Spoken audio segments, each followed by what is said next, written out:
اعوذ باللہ من الشیطان الرجیم بسم اللہ الرحمن الرحیم وبہ نستعین وخیر الناصر المعین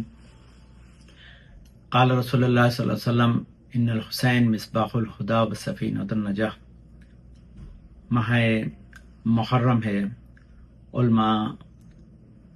امام حسین علیہ السلام کے قیام کے اسباب اور اس قیام کی اہمیت کے سلسلے میں گفتگو فرما رہے ہیں۔ یہ استاد محترم نے بیان فرمایا، اس میں سے ایک چیز کہ امام حسین کے قیام کی پیشن گوئی تمام انبیاء نے جو ما سبق گزرے اور رسول اکرم محمد مصطفیٰ صلی اللہ علیہ وسلم نے امام حسین کے دنیا میں آتے ہی اور آنے سے پہلے بھی فرمائی تھی۔ اس کے لیے ہمارے پاس بہت سارے قرائن اور شواہد موجود ہیں۔ اس میں سے ایک سب سے اہم ثبوت کہ امام حسین علیہ السلام کے ولادت کے ساتھ ساتھ ہی آپ کی شہادت کا تذکرہ رسول اکرم صلی اللہ علیہ وسلم نے فرمایا تھا، اور اس کے لیے دلیل قاسم ابن علا کہ جو امام زمان علیہ السلام کی توقیر رکھتے ہیں، انہوں نے جب امام زمان علیہ السلام سے توقیر کو حاصل کیا تو اس میں یہ دعا انہوں نے بیان فرمائی، اللہم انی اسألک بحق مولود فی ھذا اليوم الموعود بشہادتہ قبل الاستحلال ولادتہ۔ اس کا مفہوم ہے کہ اے اللہ، میں تجھ سے اس دن پیدا ہونے والے بچے کے واسطے سے سوال کرتا ہوں کہ جس کی پیدائش اور دنیا میں آنے سے پہلے شہادت کا وعدہ کیا گیا۔ یہ توقیع امام زمانہ علیہ السلام ہے جو قاسم ابن علا کو امام زمانہ نے ارسال فرمائی تھی، جس میں دعا ہے جسے علامہ طوسی نے اپنی کتاب مصباح المتحجد میں بیان فرمایا ہے۔ اس سے یہ واضح ہوا کہ امام حسین علیہ السلام کے آنے سے پہلے اور آنے کے ساتھ ہی آپ کی شہادت کی پیشن گوئی کی گئی تھی، اور یہ پیشن گوئی اس لیے کی گئی تھی کیونکہ امام حسین علیہ السلام کا قیام اور اس کے ساتھ ساتھ آپ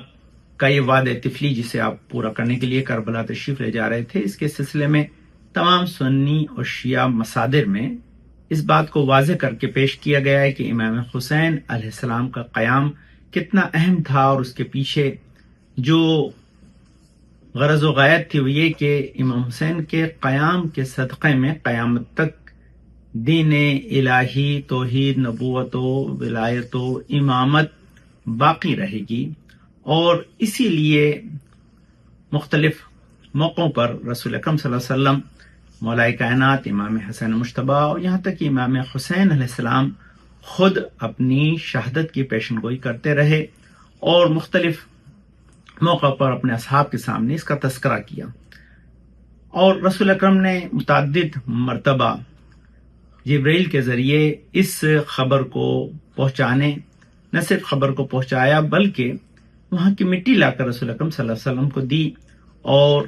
رسول اکرم نے نہ صرف مقام شہادت، مکان شہادت اور اس کے ساتھ ساتھ ایام شہادت اور اس کے ساتھ ساتھ کن لوگوں کے ذریعے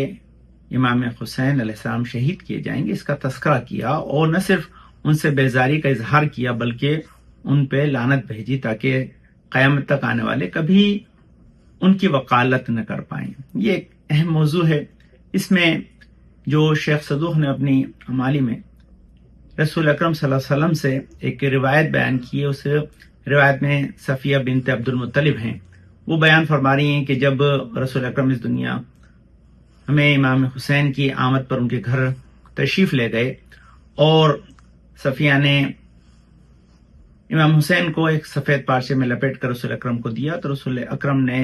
اپنے آغوش میں لینے کے بعد اپنی زبان کو دہن امام حسین میں دیا، اور اس کے ساتھ ساتھ امام حسین زبان رسول کو چوسنے لگے، اور اس کے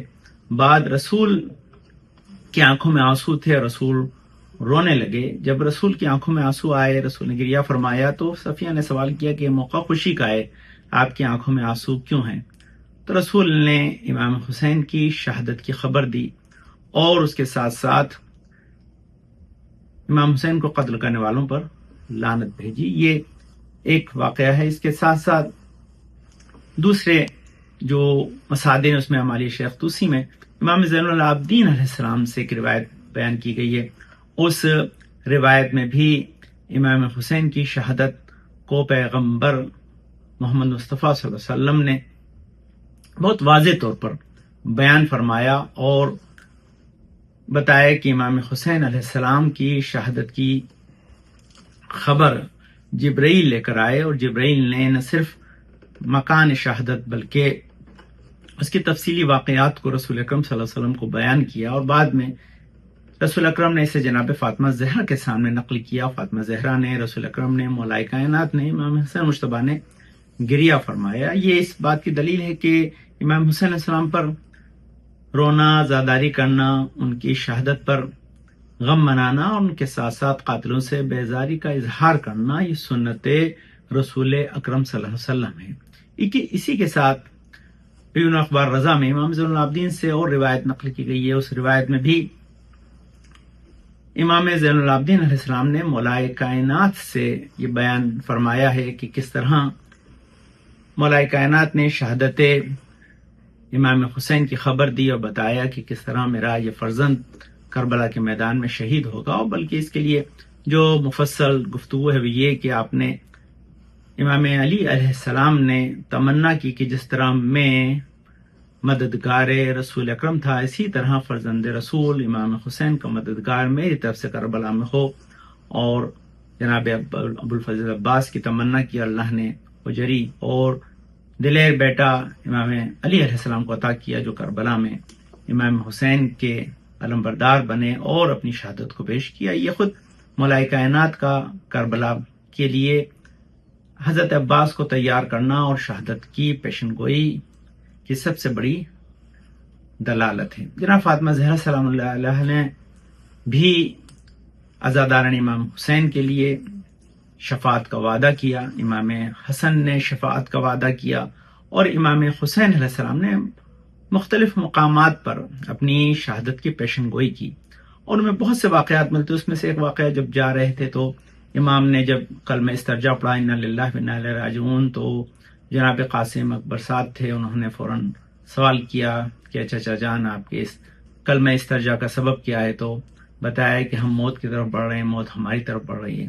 اس کے پہلے ایک سوال کیا کہ تمہارے نزدیک موت کیسی ہے؟ تو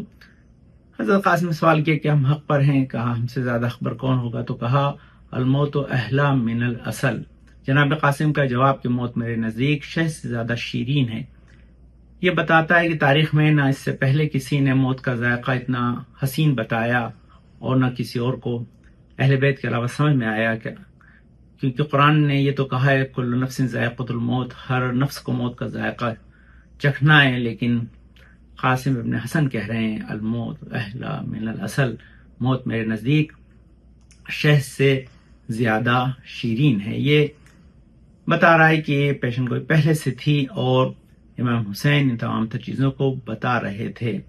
یہاں تک کہ کربلا پہنچنے کے بعد اس سرزمین سے مٹی کو اٹھا کر سونگنا اور اپنی بہن سے کہنا کہ اس میں سے میرے خون کی بو آ رہی ہے، اس بات کی دلالت ہے